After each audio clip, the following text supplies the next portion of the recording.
Brian and Kenzie in the morning. And Chicago's alternative all day. Q101. Brian and Kenzie on Q101. In 10 minutes, we'll recap the funniest moment from yesterday's live broadcast at Alexander's Cafe when Kenzie gave me my Christmas gift. And the trials and tribulations she went to are outstanding. And we'll replay that audio here coming up in about 10 minutes. And we'll talk about that broadcast a little bit, too, more that happened. But first, a fact that makes your brain go.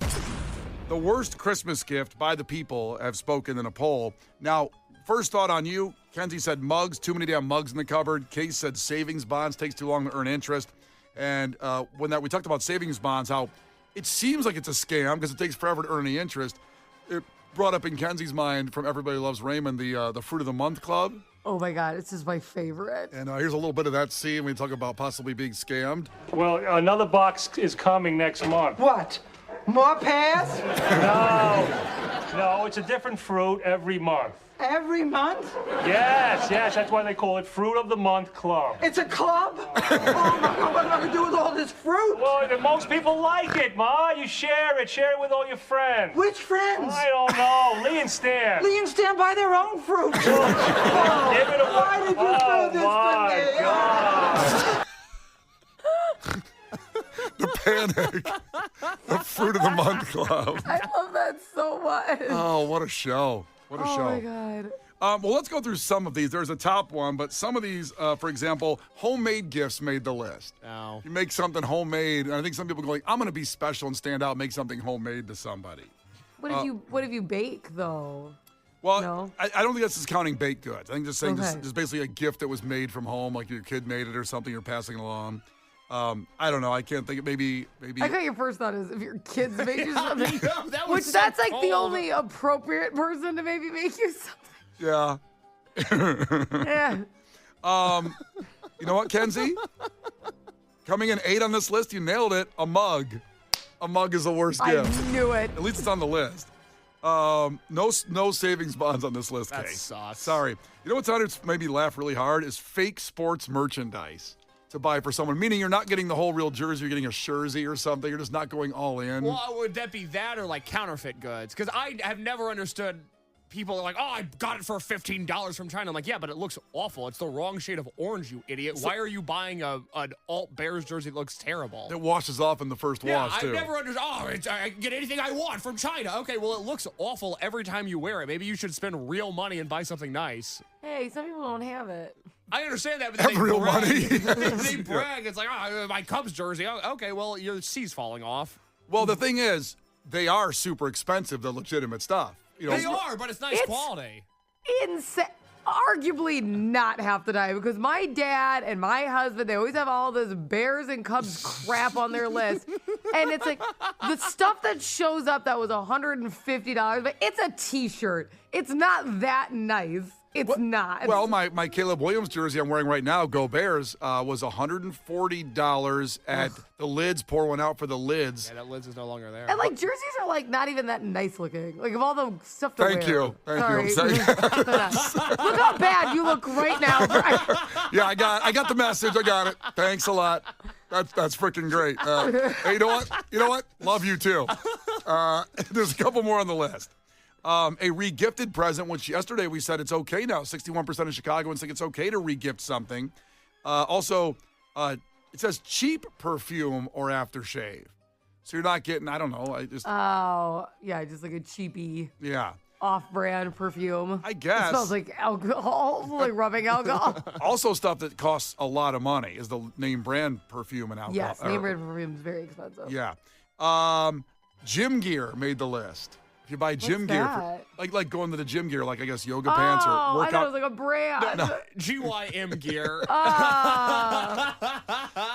Yeah. I thought that was like a brand. I guess it makes the list because basically you're just saying someone needs to lose weight or work out. Yes. But it's also a nice gift. Well, especially if somebody's like, if that's somebody's thing, right? Yeah, Like if you're friends with like a marathon runner and you're like, I bought you marathon shorts. Could you do that? Look at these. You would love these. Yeah. Run of these. And I don't know why this is number one because it upsets me. This is number one, at least people said, and we had some of these Ugly jerseys.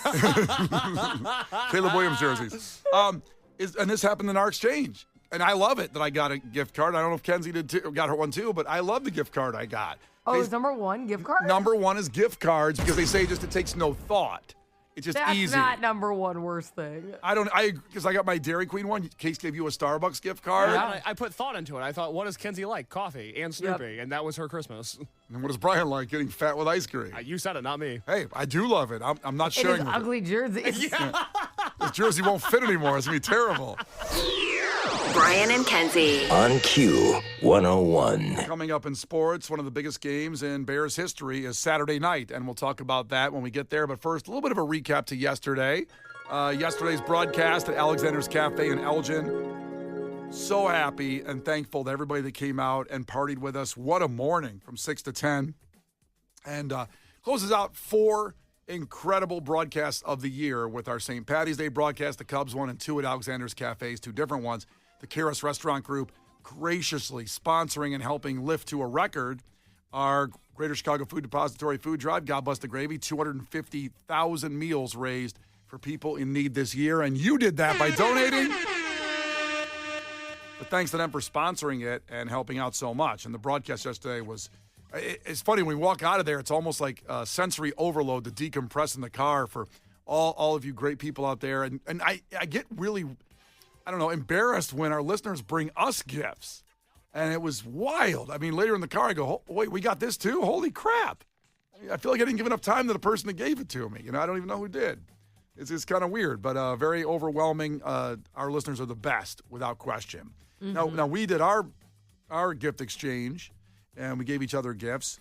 And one of the funnier moments was when I got my gift from Kenzie, which I'm cherishing right now and trying to figure out what wall it's going to go on in the house. Oh, God. I'm sure Megan's really happy with me. An autographed Eddie Van Halen picture. It's a classic picture of him in front of his guitars, and it's authenticated.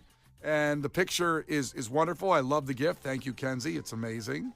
But there was a little bit of a journey on this gift. She told me a week or two ago about how the gift had an issue in the middle of it, a real crisis, if you will. And so here's, from yesterday's broadcast, here's a minute of Kenzie explaining getting the Eddie Van Halen autographed picture to me and what the journey of it was. So the problem was, here was my initial idea. Wait, did your husband sign this? No. I was like, Brian loves Eddie Van Halen. What I'm going to do is I'm going to get a video of Eddie Van Halen. And I'm going to get him being like, I love the morning show. I love Brian. You were going to get an Eddie cameo from Eddie Van Halen. I looked him up on Cameo, and I was like, oh, he's not on here. And then I started looking up I was like, let me find out, like, what his company is. I do know a lot of, like, booking agents and stuff. So I'm going to, like, figure out who he's signed to. I'm going to try to get this video. I'll pay him. He died. Yes, he did. Yes, he did. I'm like, oh, crap. Yeah. I had no idea. I had this whole idea for your Christmas. I was like, maybe I can get him to come to Alexander's. I had a bunch of ideas. And I'm like, oh, my God, he's dead. Yeah, Van Halen hasn't toured in a while. Maybe he's coming to Alexander's. He's just hanging out. See, so it was devastating news. Yeah. Well, it was devastating for me. My favorite guy is 5 years ago. Imagine how Brian felt. Yeah, I couldn't believe it. The amount of effort searching for an Eddie Van Halen cameo. He passed away tragically 5 years ago. Very upsetting to me. And but I found that, Kenzie. I laughed at that about 17 times after the broadcast yesterday of you trying to get Eddie to maybe come by the broadcast as well. Yeah, I had a lot of ideas of how to get him there. I feel like I'm actually very good with booking agents. I know a lot of them just being in like our industry for a long time. I felt really confident. Or I was going to get like a specialty video. That's why I checked Cameo first. He wasn't on there. And then I'm like, okay. Or something even if it was signed, it being like a very customized signature. I thought I was going to be able to make a lot happen. And boy, did his death throw a real wrench in things for me. It really is sad. I'm just wondering, like, all the Eddie Van Halen searches, nothing came up with like his Wikipedia with like the died date on there. No, not until... Not until I got a little deeper. Or I was trying to officially book him.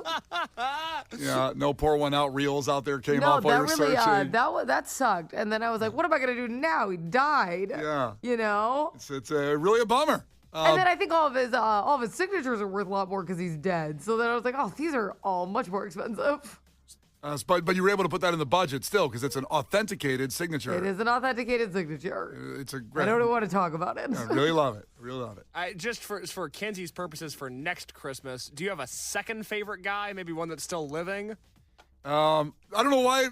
I said Chris Farley came into my head. Okay, famously dead. Gone. Not. Chris I'll try to Cornell, get him there for famously you. dead. Yeah. Is there anybody I like that's alive? You tell me, Wow, Brian. I'm trying to think about that for a minute. My favorites are dead too, so I get it. Who's your number one favorite dead? Selena Quintanilla and Yeah. Prince are my two favorites. Yeah. My top boy, my top girl. Yeah. Those are both dead. What And about- they're dead. Are your tops dead too, Case? Morrissey's alive. Yeah. Morrissey's alive, and then, oh God, you like one other one. I like A one lot. other one. Now, I'm going to sit here for a second and let you figure out what you mean by that. Oh. No, it's actually a band. You want a band back together. That's what it is, and they won't be. I think you're thinking of the Smiths. Yeah. Smiths, yeah. I know. Right. I know. Yeah. If you could reunite what the it is. Smiths and have them play at Alexander's Cafe in Elgin That's what next it year. is. Because we were just talking about that. Because I was explaining to Kenzie that Coachella once offered Morrissey and Johnny Marr $2 million each to reunite the Smiths at Coachella, and they said no. And Kenzie couldn't understand why they said no for $2 million. I would do that show with Satan. Yep. Not them. No. Coming up, sports after Pearl Jam, Brian and Kenzie, Q101. The Brian and Kenzie Show. On Q101. A look back at 2025. No matter how far in the future we do it, we'll always bring up Third Eye Blind. Coming in the studio with Brian and Kenzie, and then also performing at Twisted last week. It was phenomenal. And all that stuff's at Q101.com, our socials, YouTube channel, interviews, pictures, videos. It's all there to relive, especially when the family comes over that you don't want to see on Christmas. Maybe go do that for a while. Go watch our interview with Stephen Jenkins of Third Eye Blind when you don't want to talk to your family over Christmas. Yeah, when Uncle Jesse comes over, whatever, you just don't want to hang with him. You know, he's going to want to go like, you know, the uncle. What? The Yeah, wait, no, hold on. Tell me about your Uncle Jesse. I didn't have an Uncle Jesse. I had Uncle John. Okay. And I liked What'd him. he do? Was Uncle Jesse based on Uncle John? No. Because I have an Uncle John that I like. I like my Uncle John. I like Okay. it. Yeah. Walk me I'm not going to let you move on. Walk me through this scenario. What are you talking about? Everybody has a relative that comes over that they're not sure they want to hang with. Okay. And Uncle Jesse just came into my mind. Maybe there's an Uncle Like from Jesse. Full House. Yeah. Well, does anybody have an Uncle Jesse out there first? They can text it on that. And Please. Was he cool? Was a Was he cool? He was like a snowboarder. He was a really cool guy. he's single, you know, he comes over. After dinner, he goes out. He was like, all right, I'm leaving. And you're like, wait, we're going to watch like It's a Wonderful Life. No, I'm going out. It's like dime beer night over at Champs. I'm going over there. And so when that uncle comes over, that's your chance to go to the Q101 YouTube channel to watch our Third Eye Blind interview. Because your parents, they might be the brother or sister of that person, and they're upset that he's leaving, and it's going to be this little awkward fight in the family room, and you're like, okay, I'm going to go to Q101's YouTube channel and just tap out on this. That could happen. Okay, Brian. He asked me for a scenario. That's what I did. You know, like when your parents. That's what I did. I used to go to the I went to the YouTube channel all the time when I was 5 years old. Are you when you go to Nashville over Christmas to hang out with your mom? Are you going to ignore her and watch the Stephen Jenkins interview that you did? Of you. There's a chance I do that. There's a lot of videos on there. Yeah, you know, so talk about the pills she's got to take. I'm like, oh boy, I don't need to hear this. I don't That's nice. Ignore your mother. She's probably asking you to pick up a prescription. You're not paying attention. Mom, shut up! I'm watching Third Shut- Eye Blind. Shut your whore mouth, Mom. I'm in the middle of something. Shut it! Here's the Tylenol you asked for. No, I had prescription medicine to get. I need it in 5 minutes. Jesus. Well, anyway, we had our broadcast yesterday, our Christmas broadcast yesterday, and our whole family showed up, all us misfits out there together. It was a great time at Alexander's Cafe. Kenzie's family didn't show up. They live down the street. That's did not. That's true. They were right there. Nope. Nope. I thought they were going to. Well, Tristan was in school. Could have skipped school. We had a lot of children skip school yesterday. Yeah, but he gave it the last one. And then my husband had work, and then my mother-in-law was babysitting the baby. It was just like a lot. Okay, all right. No judgment. Sounds like you were judging. No judgment. No, not at all. I mean, we're right there, a minute away. The stone's throw away from the Roman So household. here's the problem. The whole family came to the God Bless the Gravy live broadcast because that was also very close to our house. And Marino went insane because he saw me. And then once he sees me he only wants to be with me. Oh, he loves you. I feel the same way. Thank you. And then, so I guess he was just screaming the whole time and like flailing and just was like, I don't want to do it again. It's like, it was a lot and it sucked. I'm like, okay. Yeah, being a father's hard. Yeah. By the It is. way, Laurel checked in and says every Mexican has that uncle you're talking about. Well, that's kind of the brother in La Bamba. Oh yeah, Bob. Yeah, Bob. Yeah, what's one of Bob's famous lines? Not my first or my last. When he knocks up his, Richie's old girlfriend. Imagine the balls to say that. He knocks up Richie's girlfriend. Goes, it's not my first or my last. But then he's sad when Richie dies because he yells, Richie! He gets really upset at that. He was sad when his brother died. He was sad. Nice of him. But he always was the one that was in trouble. He wanted to be a cartoonist. That's right. I forgot about that. He wanted to be a cartoonist. He's a gang member and he wanted to be a cartoonist. He was trying to He's get talented. Yeah, he was trying to get out of that life. He grew up on the wrong side of the tracks. He It wasn't did. his fault. Well, they had the same dad or different dads? I don't remember the intricate plot points of La Bamba. They did have different dads because the same mom. Okay. Yeah, Well, and that typically they have the same mom. Yeah. But You Bob, can just have the same dad. I guess. yes, they only show You one. literally can. You do, but they only show one mom in La Bamba, and, Right. and she acts as the mom, so we know the mom's the mom. And her name's La Mamba. Oh my God. You some whippets out there before you came in here? Yeah, he did some whippets. Yeah. So, thanks for that. Checking in, Laurel, that every Mexican has that uncle that's going to cause chaos in the house this Christmas. Listen, before we get to the movie, we were talking about La Bamba here for a second, who Case did review La Bamba. Loved it, if I remember. It's awesome. Yeah, loved it. This is a moment from yesterday when Kenzie gave me my Christmas gift. It was an autographed Eddie Van Halen picture, but the story of how she got there, well, that's the real story. So the problem was, here was my initial idea. Wait, did your husband sign this? No. Is that what it is? I was like, Brian loves Eddie Van Halen. What I'm going to do is I'm going to get a video of Eddie Van Halen. And I'm going to get him being like, I love the morning show. I love Brian. You were going to get an Eddie cameo from Eddie So Van Halen. I looked him up on Cameo, and I was like, oh, he's not on here. And then I started looking up the, I was like, let me find out, like, what his company is. I do know a lot of, like, booking agents and stuff. So I'm going to, like, figure out who he's signed to. I'm going to try to get this video. I'll pay him. He died. Yes, he did. Yes, he did. I'm like, oh, crap. Yeah, I yeah. had no idea. I had this whole idea for your Christmas.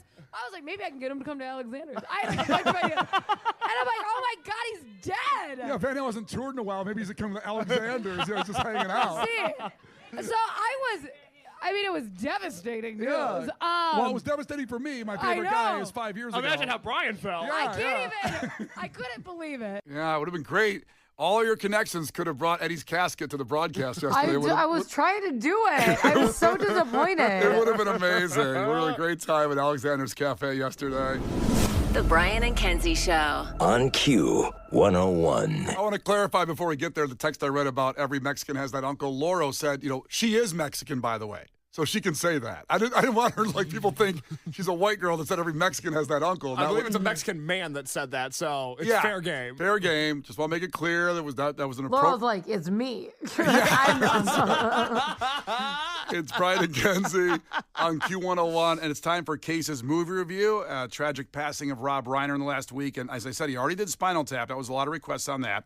But Willie checked in and wanted A Few Good Men, said that's a movie. Willie checked in from Piatone.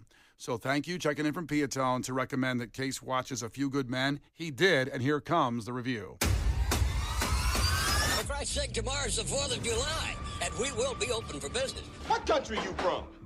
What ain't no country I ever heard of? They speak English and what? Utah. Give me 2. Do you enjoy pain? Pain don't hurt. Wax on, right hand. Wax off, left hand. Now fry like bacon, you little freshman piggies. Fry! Playing football in West Canaan may have been the opportunity of your lifetime, but I don't want your life. All right, here we go. A Few Good Men. Classic, released December 11th, 1992, with a budget of $33 million, which blows my mind. I know it was over 30 years ago, but when you think about the actors that were in that, I thought it would cost more than that. Well, there's not a ton of set design in this movie. I think they just paid the actors. I mean, you had Jack Nicholson, Kevin Bacon, Tom Cruise, Kiefer Sutherland, Cuba Gooding Jr. Before he was huge, so it was very early for him. Just a phenomenal movie. But the budget was $33 million. It made $243 million, which is probably like $8 billion in today's money. On Rotten Tomatoes, A Few Good Men has an approval rating of 84% based on 67 reviews with an average rating of 7.1 out of 10. A Few Good Men was nominated for Best Picture in the 93 Academy Awards.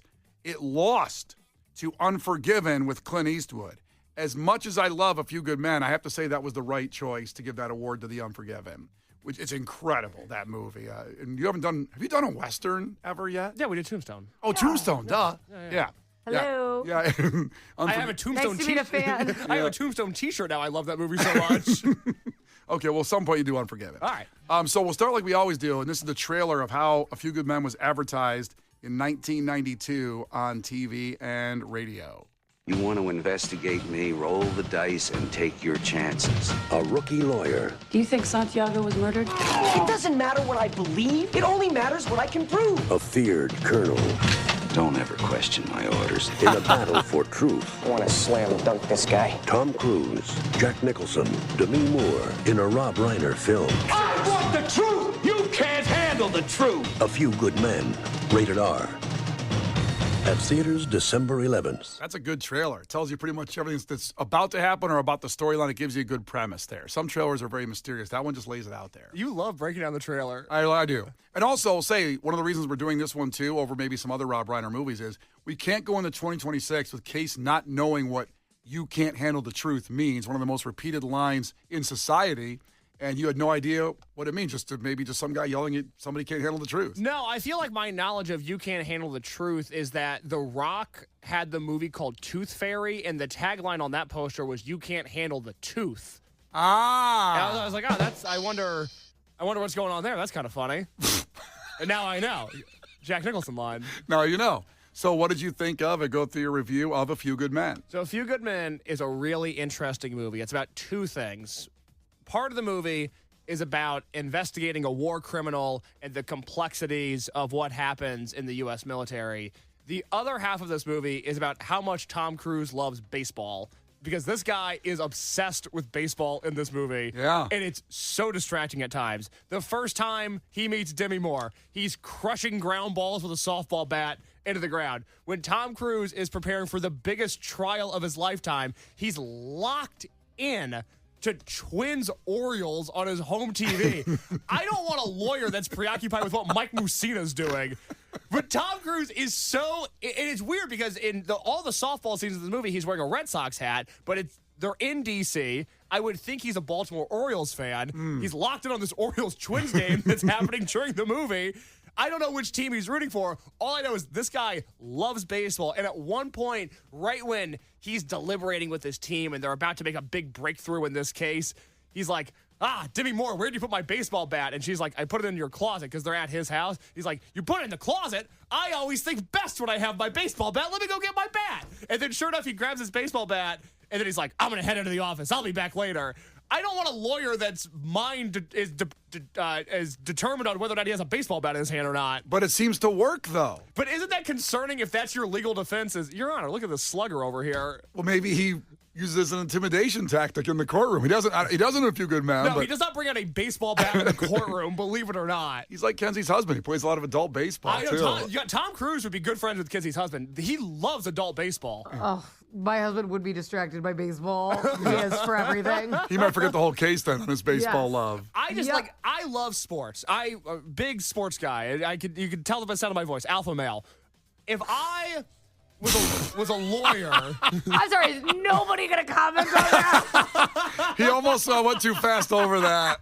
Just me. I have to be the bitch. Yeah. Who points that out? Take it away, Kenzie. Good Lord. We're going to breeze over alpha male. Any feedback on that one, Kenzie? I'm going to say you're lying. Your nose grew like Pinocchio.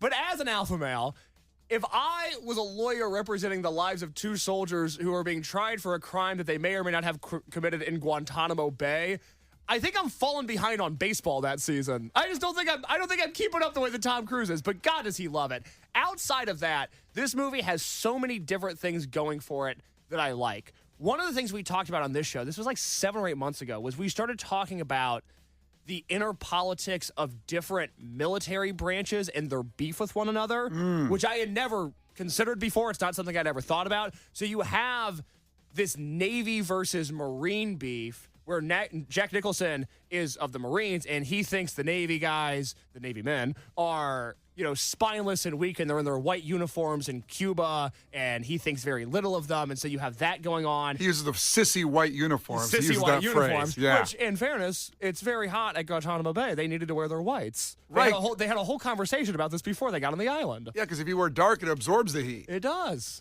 In Guantanamo Bay especially. Yeah. Really hot. It's super hot. And it's crazy that this movie was made in 1982, given not the complicated legacy, but the bad legacy of Guantanamo Bay now. It really does frame this movie in an entirely different light, where part of the tension in this movie is like, oh, over in Guantanamo, I don't know if our soldiers would be doing something so unkempt. That doesn't seem like them. And now we have a different version of history where it's like, no, I'm sure that happened, actually. Well, you're pretty much on your own down there. You can do what you want. Which might be a problem. That's what I'm saying. Yeah, I don't like that. Yeah.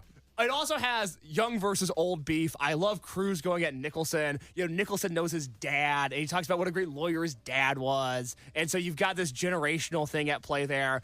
I also love courtrooms in movies. Anytime you can say, I object, sustained, overruled, I love all those words. There's a lot of those words in this movie. It's big fan. great. Those are fun words to say. You don't get to say overruled in life a lot, but in a courtroom, that's one of the most popular phrases. Well, there were so many big actors in the movie, and the guy. I start using that at my house. Overruled. Overruled. Every time my kids ask for Your husband goes, sustained. Yeah, amen. You'd be tough with amen, brother. You'd be tough with a gavel in the family room. I want a gavel. Like you're watching TV, eating some chips, like overruled. I need something. I need a gavel. I need a whistle. I need something. I think you need a taser. I'm not cutting through the way I need to. Yeah, I'm guessing like half this movie might be in the courtroom too. Yes, a third of it. I mean, the Cruise Nicholson scene that ends it, and we'll get to it. That's like a 25-minute scene. Yeah, they're in the Navy offices where they have Navy meetings. They're in Guantanamo Bay, and they're in the courtroom. Yeah, and then the softball diamond because Tom Cruise loves baseball. Yeah, probably 10% of the movie is baseball. 10% of the movie is baseball. So one of the most important parts of this movie, and we have the audio of this scene, because the interesting thing with the Cruise performance, like Jack Nicholson was nominated for Best Supporting Actor for his work in this movie. Cruise did not get a nomination for Best Actor, and I think that's fair because he is so good in this movie, but he is so close to being so bad in this movie, and that is best represented in the monologue he gives after Colonel Markinson, spoiler alert, shoots himself. Oh! At that point, Cruise thinks the entire case is falling apart, so instead of putting his head down and putting an effort, he decides to sip on Jack Daniels throughout the day, and he gives this insane drunken monologue to his team that is an incredible feat of acting and also unintentionally hilarious. An instinct, and it was confirmed by Markinson. Now, damn it, let's put Jessup on the stand and end this thing.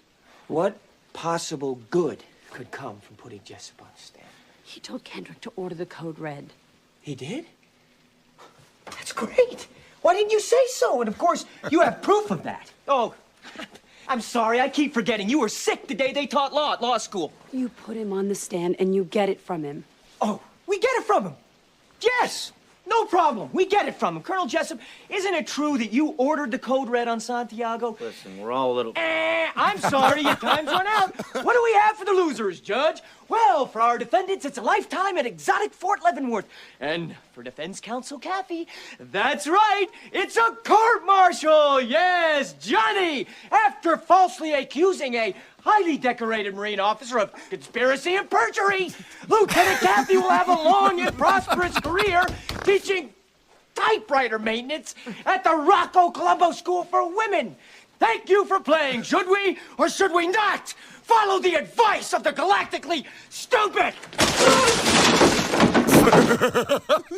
Wow, that's incredible to listen to just the audio because you hear him taking breaths. Yes. You don't notice it when you're watching the movie. Well, the screenplay was written by Aaron Sorkin, and Aaron Sorkin loves nothing more than a wordy monologue. He's oh wordy. My gosh, he does. And boy, is Sorkin in his bag on this one. And that's Kevin Pollak is in there, and Demi Moore, by the way. But when he says perjury, it really stands out. It's the same energy as when Rocky's wife in Rocky 3 goes, "We have money!" Perjury! Perjury! Perjury! Perjury! It's so close to being such a bad scene, but in the context of the movie, it really is incredible. Oh, I'm now listening to it because I'm floored that he got through that. Boy, would I feel bad about my suggestion. Like, it was just an idea. To yell, like, we're all working together here. Perjury! I don't think Tom Cruise's character is one of those guys that begins a brainstorm session with, so there's no bad ideas. Yeah. I want to hear from everybody. He was not happy with that suggestion. And also, I raise my hand on how we can win the case. Good Lord. It goes Never mind. it goes back to baseball because at the end he throws the bat, right? That's that little Yeah, clunky he clears the sound. table, the baseball bat's there, the gloves on the floor now. This guy loves baseball. Yeah. Perjury! All right, so when we come back, we'll finish it up, get your rating, and then finally, Case understands what you can't handle the truth means in the context. We'll see what you thought of that scene, one of the greatest of all time in movies with Jack Nicholson, in just about 6 minutes. The Brian and Kenzie Show. On Q 101. The Brian and Kenzie Show. On Q 101. Getting the conclusion of Case's review of A Few Good Men, his Friday movie review, based on obviously Rob Reiner passing away tragically this week, I should say. But a couple texts have come in. First off, people think we should add this line to the soundboard to use it off, and maybe if somebody's gonna, we can tell they're lying on the air. Perjury! Perjury! We'll add that in. And also, Daisy checked in and said, damn, I know I've seen A Few Good Men as a kid, but didn't really understand or care about it. Now I'm an adult and an Army veteran, specifically former military police and JAG with an Iraq deployment. I need to rewatch this for the first time, essentially. And thank you for your service, Davey. Appreciate that, Daisy. And she said she's going to watch it today. Look at that. You inspired a former military person to watch it today. A veteran. I would rewatch this movie, given your background. I think it would be of much interest to you. Absolutely. So, where are we at here, Case, with your conclusion? Any more thoughts on the movie you want to bring up before we get to the you can't handle the truth scene? Well, that's kind of where we're at now, because it was all building up to this eventual courtroom showdown between Cruise and Nicholson, and we get, a heavyweight title fight, two of the best actors I've ever seen. I've seen Nicholson in The Departed. We've done a few Tom Cruise movies this year. I've become personally fascinated by all things Tom Cruise, not good or bad, just completely fascinated by the guy. I love him so much. I do. And so you have almost a 25-minute scene between these two, and it's almost hard to clip out, because what the audio we have ends with "You can't handle the truth," but in a way, that's only the beginning of the monologue that Nicholson gives. It's just too much audio to play on this show, but what we get here is some of the most compelling acting that I've ever seen. Your Honor, I'd like to ask for a recess. I'd like an answer to the question, Judge. The court will wait for an answer. If Lieutenant Kendrick gave an order that Santiago wasn't to be touched, then why did he have to be transferred? Colonel, Lieutenant Kendrick ordered the code red, didn't he? Because that's what you told Lieutenant Kendrick to do. Object! And when it went bad, you cut these guys loose! Your Honor! You had Markinson sign a phony transfer! Your Honor! You doctored the logbook! Damn it, Captain! You coerced the doctor! Consider yourself in contempt! Colonel Jessup, did you order the code red? You don't have to answer that question. I'll answer the question. You want answers? I think I'm entitled. You want answers? I want the truth! You can't handle the truth! And there it is. Case now knows the context of you can't handle the truth. But, try me. I think I would love to know. I think he wants that truth. Well, as Tom Cruise says in that scene, why it worked is because he's in his sissy white uniform and he's badgering him on this. So he knew he could get him to say it and tell him about all the bad things they were doing down there. Yeah, Nicholson plays like a closed-off, emotionally cold man, and at some point, if you prod them well enough, they'll snap and do exactly what you need them to do. Cruise just had a higher level of psychology here. And you're right. Everything that comes after that is awesome. It really is. And that's the Do we have all that? No. Kenzie, there's another 3 minutes of them yelling at each other that I just can't. I want to hear it. I know. Oh, you should watch the movie. Let's do it now, though. Chris is ready for a nap. Yeah, after yesterday. No, I'm into it. I'm like, all right, now I'm ready for the truth. So the thing that we have to talk about, that line's iconic. It now contextualizes for me the tagline in the Rock movie, The Tooth Fairy, You Can't Handle the Tooth. Which is really important to get contextualized. All of this makes sense now. I've now contextualized one of the greatest lines in film history. Very glad I did. I want to talk about the ending of the movie. I'm going to give the result of the case. It's not a spoiler. You see where this is coming. That's actually the interesting thing with this movie is they tell you what happened, what's going to happen, and then they execute it as is. There's not a lot of twists and turns along the way. It's a very interesting way. It still gets you excited. It still gets you excited. But the end of this movie, the two soldiers that Cruise is representing in court, they are cleared of their murder and conspiracy charges, but they are dishonorably discharged from the military. And that leads to the character of Downey, who's played by James Marshall. He takes a big step forward when that result gets read in front of the courtroom, and he's like, I don't understand what I did wrong. Why is this happening? How could this happen? I don't understand. He did kill a guy. Right. It does make sense that he was dishonorably discharged at the end of that. Am I Your wrong Honor, for thinking that? Your Honor, that's what they do in the military is you kill people. He killed his own guy. His own guy, though. I mean... Because he couldn't run fast, as Kevin Pollak says. So what they do, they kill him. They're killing people. That's what they sign up for. Yeah, it's really weird when you think about it. Now, to be fair, Downey, not the sharpest knife in the drawer. I would agree with that. A little bit like the beauty pageant we played earlier. Yes. Yes. And I do love that when Kevin Pollak says that. They killed him. Why? Because he couldn't run fast. I'm like, oh, boy. And that's really what happens. I mean, it's not a good reason to kill somebody. This entire movie is based on a true story about a hazing incident that happened at Guantanamo Bay that the screenwriter, Aaron Sorkin, his sister wrote a very long piece about this for the publication she was working for at the time. That soldier ended up living and then being honorably discharged from the military. But by and large, the accounts that are told in the story are based on and extremely accurate to the events that were inspired by. Didn't know that. Yeah. So, not good. Not good. No, not good. Yes. Not good at all. Hey, but you know what was good? What was that? A Few Good Men. So what are you going to rate this in baseball bats or what? No, you got to do Good Men. I was going to do Truths, but I like Good Men more. You're right. How many good men? Because there's only a few of them. You see, there could be 10. How many good men, Case? Not 10, but I feel very comfortable on A Few Good Men. This is 8.5 good men out of 10. Really, really stellar acting. You know, it's a Rob Reiner directed movie, and I think he does an excellent job with that. We should all spend some time this weekend with some work of Rob Reiner's, I think, to honor him. I think that'd be very appropriate. If you have not seen this movie, or if it's been a long time since you've seen it, the acting in this movie is just so good. Everybody brings it. They're all throwing 110 miles an hour in this movie. A very high recommendation to a movie that is a classic and for good reason.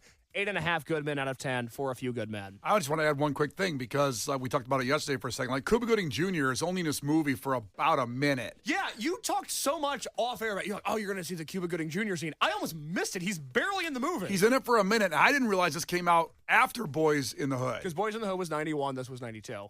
But the movie was so big and important to be in. He had 1 minute, and he did when he raises his eyebrow when he's told, like, did that make you mad? And he goes, you can see it's true. Yes, it did. Mm-hmm. It's great. Just a couple lines he has, he kills it in just that small scene. Have you really seen Cuba Gooding Jr. like in any long form at all, Case? Boys in the Hood. Boys in the Hood. Oh yeah, you did watch Boys in the Hood. I was Yeah. gonna say. Because he's phenomenal in Radio. That's a movie that I think you'd actually really like that he's in and he's a star of. And at some point, you've got to see Jerry Maguire. Radio's not what you think it's about. No, it's not. Be honest. It's not about us. I want to stop that right there because of what you just said. Yeah, because another Tom Cruise Jerry movie. Maguire. When I was making your movie poster for your Christmas, I was shocked you hadn't seen Jerry Maguire yet. Yeah. I feel as I was putting it together. Brian quotes it all the time, doesn't it? What's the quote you like in Jerry Maguire? Show me the money! Yeah, we say that a lot because we don't have any.